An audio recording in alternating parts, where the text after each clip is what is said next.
Hello kabayan! For this video ay kakain tayo ngayon sa pinaka-famous na pagkain dito sa Al-Amirhawas, Jeddah, Saudi Arabia na kung tawagin ay taza. Ang taza ay kapareho lamang ng KFC, subalit ito ang pinagkaibahan ay ang kanilang server na pagkain.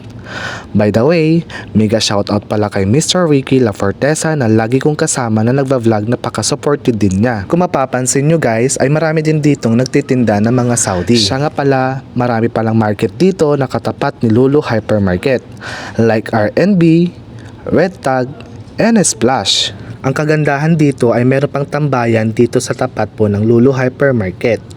Makikita mo dyan sila R&B, Red Tag, at Splash. So ayan na kabayan, malapit na tayo sa ating destinasyon.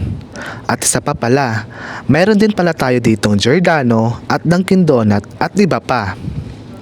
Ito na pala guys yung famous na pagkain ng Saudi dito sa Al-Amirhawas, Jeddah, Saudi Arabia. Nung pagpasok ko ng pinto ay pumasok na ako para pumila at mag-order ng ating kakainin. Nung nakarating na ako at papunta na ako sa cashier ay pumunta na ako pumila at mag-order ng pagkain na kakainin namin. Ay ang order din pala namin dyan ay roasted chicken. Ito nga pala guys yung menu nila, ang daming pagpipilian. Pero kaming dalawa ni Ricky ay nakapili na kami sa aming kakainin. Ang kakainin pala namin dyan ay roasted chicken. Ito siya guys, ayan, sa halagang 26 riyal. Meron din siyang 21 without drinks. With drinks. 26 riyal ha? 26 riyal. By the way mga kababayan, ito nga pala ang mga staff nila. Ang mga staff nito ay iba't ibang lahi din. Wild Miranda, 150 ka?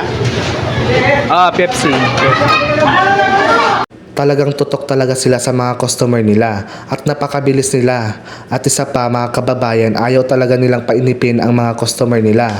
By the way mga kababayan, 3 minuto lang pala ang ating pinag-aantay ng ating order dyan. So ayan na nga mga kababayan, ayan ang ating order na roasted chicken. So ayan na guys ang ating pagkain. Ito yung sinasabi ko sa inyo guys na may kubos siyang dalawa, no? Ito, 2 kubos. Tapos, ito na pala yun mga kababayan. Ito pala ang laman ng roasted chicken. May 4 na manok at 1 katutak na french fries. San ka pa? Sulit, di ba? Sulit ang 26 riyal mo. So ano pang inaantay natin mga kababayan? Bumisita na dito sa Al-Amirhawas, Jeddah, Saudi Arabia. Don't forget to follow my page and like and share. Bye!